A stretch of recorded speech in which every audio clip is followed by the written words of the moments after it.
Most anime fans only see what is on the surface. They see the flashy fights, the cool powers, and the iconic smiles of heroes like Gojo Satoru or Saitama. But what if I told you that the characters you love are built on a foundation of psychological horror, biological anomalies, and existential trauma? Today, we are descending into the ultimate modern anime iceberg. We will start with the facts everyone knows, but as the light fades and we sink deeper, we will uncover secrets that were never meant to be brought to the surface. From the hidden agony of the six eyes, to the dark biology of the demon back, and finally, the absolute void of the prison realm. Prepare yourself. The deeper we go, the colder it gets. Welcome to the Abyss.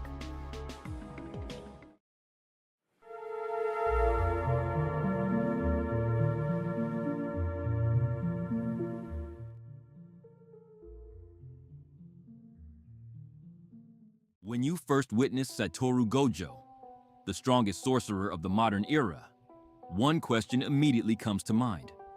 Why the blindfold?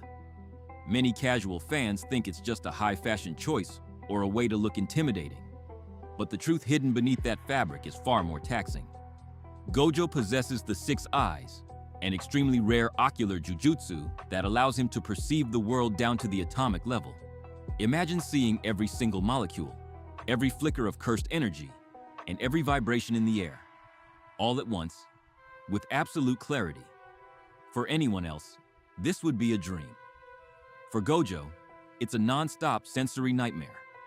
The sheer volume of information being funneled into his brain every microsecond is enough to cause permanent brain damage to any ordinary human. This is where the blindfold comes in. It's not a restraint for his enemies, it's a protective seal for his own mind. By covering his eyes, he filters out the overwhelming flood of visual data, allowing his brain to process only what is necessary to function. Even with his eyes covered, his perception is still thousands of times sharper than a normal person's. He sees the world through cursed energy, like a high-definition thermal map. When Gojo finally removes that blindfold, it's not just a sign that the fight is getting serious. It means he is finally willing to accept the full, agonizing weight of infinity on his consciousness. It's a reminder that even the most powerful being in the world has to carry a heavy, invisible burden just to stay sane. Sometimes, to survive the chaos of existence, you have to find a way to shield yourself from the very things that make you powerful.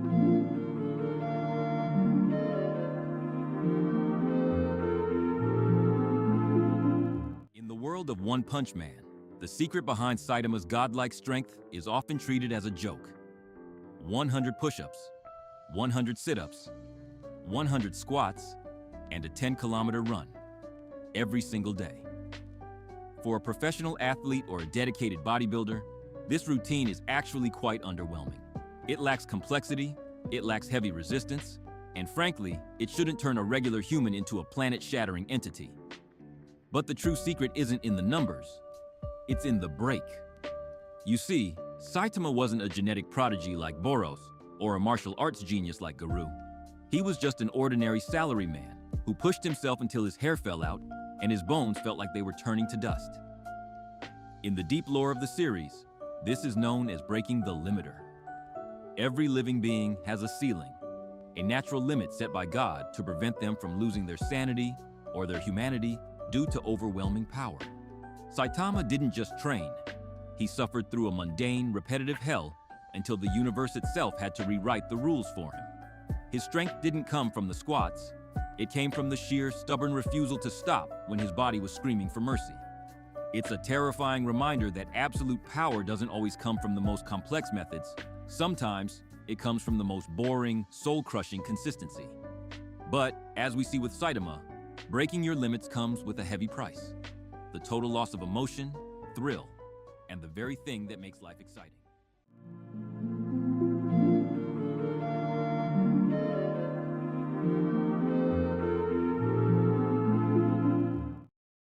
In the brutal world of Baki Hanma, titles are earned in blood. But for Yujiro Hanma, the strongest creature on Earth, his dominance is written directly into his DNA. The most terrifying manifestation of this power is the legendary demon back. To the untrained eye, it looks like an extreme level of muscular development, but for those who face him in the ring, it's a biological anomaly that shouldn't exist. When Yujiro reaches his peak combat state, the muscles in his back, specifically the latissimus dorsi and the trapezius, contort and shift to form the unmistakable image of a snarling demonic face. This isn't just for show. The demon back allows Yujiro to bypass the normal limits of human biology. It grants him explosive power, near infinite durability, and a level of physical strength that can stop an earthquake with a single punch. In the lore of the Hanma bloodline, this demon is a physical representation of pure, unadulterated violence. It is said that once the face appears, the fight is already over. Yujiro is no longer fighting as a man, but as a force of nature. But here's the deeper secret. Even in the real world of bodybuilding, athletes strive for the Christmas tree lower back, but Yujiro's anatomy is a total distortion of reality. It serves as a reminder that in the Hanma universe, your back isn't just for carrying weight. It's the throne where the ogre sits. If you ever see those muscles start to shift, don't run. It's already too late.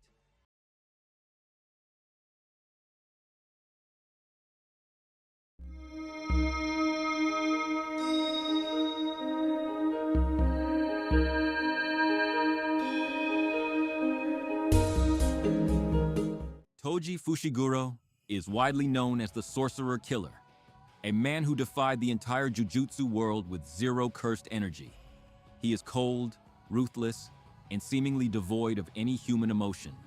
But the deepest part of his character isn't found in his battles, but in the name he gave his son, Megumi.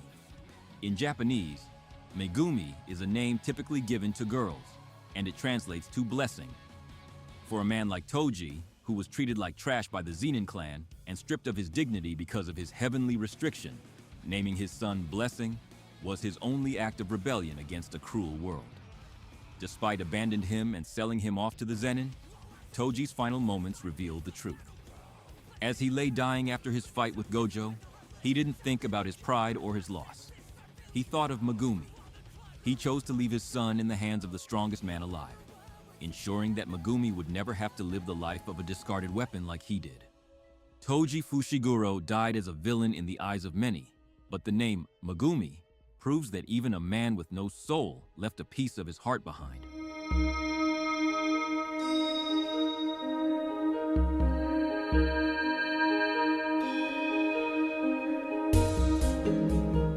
In the world of Jujutsu Kaisen, Ryomen Sukuna is known as the King of Curses. But if you look closely at his innate technique, Shrine, you'll realize he isn't just a warrior. He is a chef in the most twisted sense imaginable. All of Sukuna's primary abilities are themed around butchery and cooking.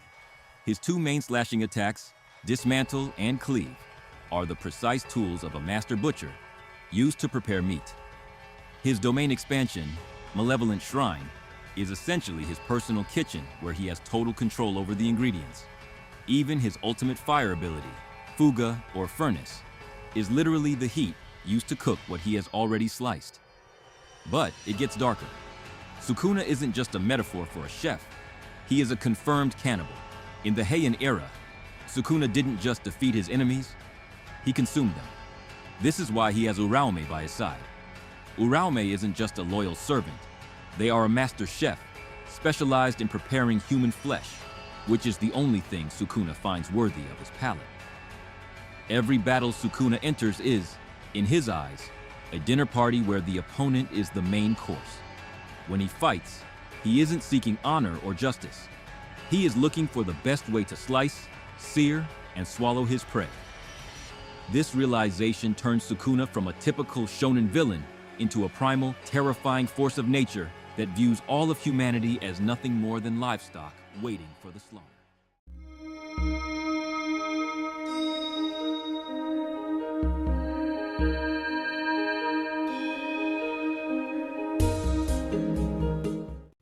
At first glance, Garou and Saitama couldn't be more different. One is a flashy, hyper-aggressive martial arts genius, while the other is a bald board man in a yellow jumpsuit. But if you look into the abyss of their origins, you'll find they are two sides of the same tragic coin. Garou is, in every sense, the dark reflection of Saitama. Both men started as outcasts who were dissatisfied with the unfairness of society. While Saitama decided to become a hero to find meaning, Garou chose to become a monster to provide absolute evil, a common enemy that would force humanity to unite. But the true reflection lies in their limiter.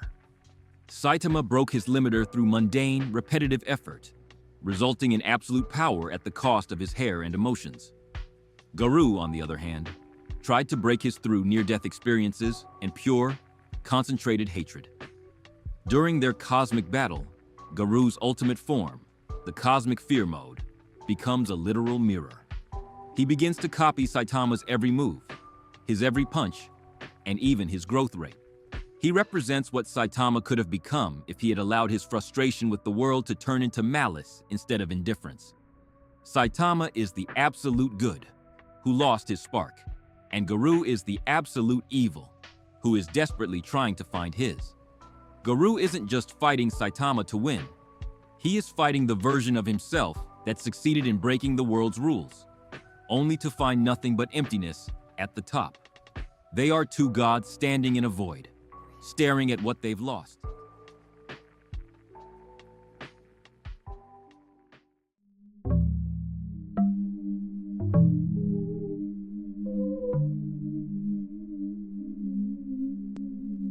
We have finally reached the deepest point of the abyss, a place where even the strongest sorcerers fear to look.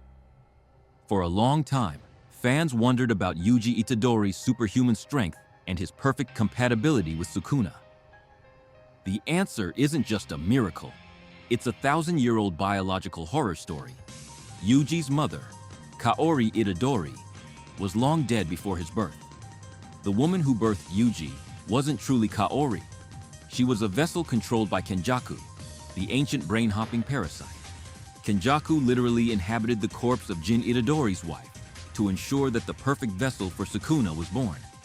Think about the existential trauma this inflicts on Yuji. His entire existence wasn't an act of love, but a cold, calculated experiment. He wasn't born, he was engineered. Every drop of blood in his veins was chosen by a monster who viewed him as nothing more than a cage for a king.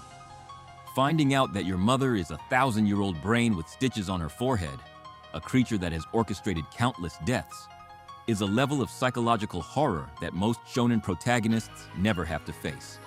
In the world of Jujutsu Kaisen, birth is usually a blessing. But for Yuji Itadori, it was the first curse ever placed upon him. He is the son of a monster, designed to be the prison for a demon, and every step he takes towards his destiny is exactly what his mother planned for him a millennium ago.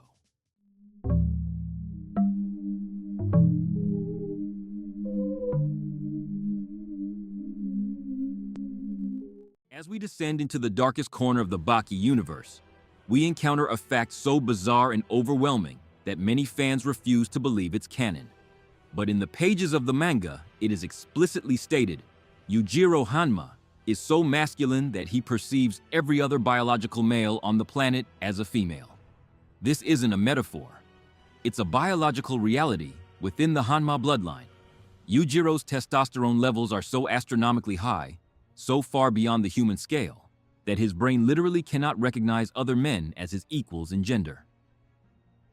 To the ogre, the strongest fighters in the world, from Baki to Orochi Doppo, appear as nothing more than delicate, feminine creatures in comparison to his own raw, primal energy.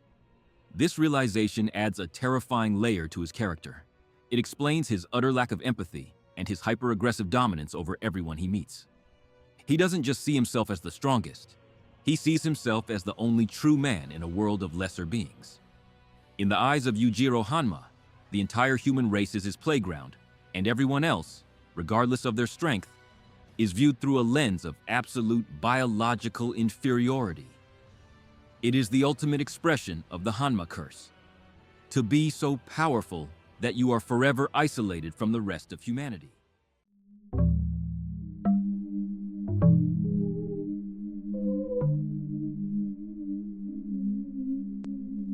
In the real world, Satoru Gojo was missing for 3 years, But inside the prison realm, only 19 days had passed. At first glance, 19 days sounds like a short vacation for the strongest sorcerer alive. But when you understand the mechanics of that cursed object, it turns into an eldritch horror story. In the prison realm, time does not flow.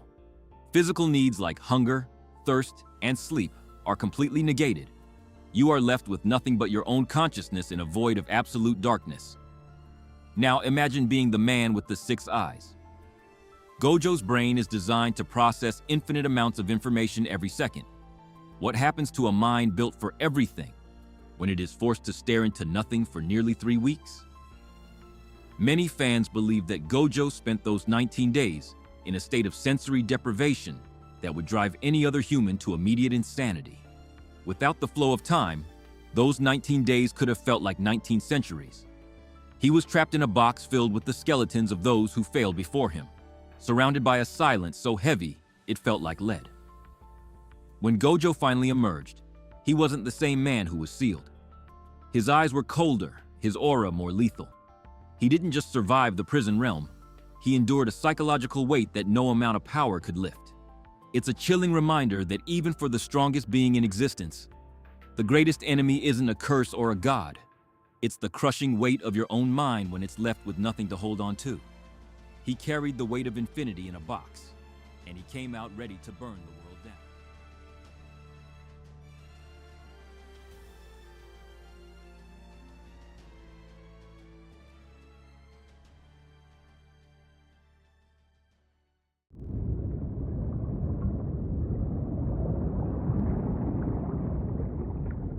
We have reached the absolute bottom of the iceberg. We've seen the gods fall, the monsters rise, and the true cost of infinite power. The world of anime is far more than just animation. It's a reflection of our deepest fears and our most desperate struggles. If you made it this far into the abyss, you are now part of a small group of fans who truly understand the darkness behind the screen. Which layer shocked you the most? Was it Yujiro's biological dominance, or the secret behind Yuji's birth? Let me know in the comments below. I read every single one of them. If you enjoyed this deep dive, make sure to hit that like button and subscribe to the channel. It's the only way to ensure you don't miss our next descent into the unknown. Until then, remember, some secrets are better left in the dark. Thank you for watching, and I'll see you in the next one.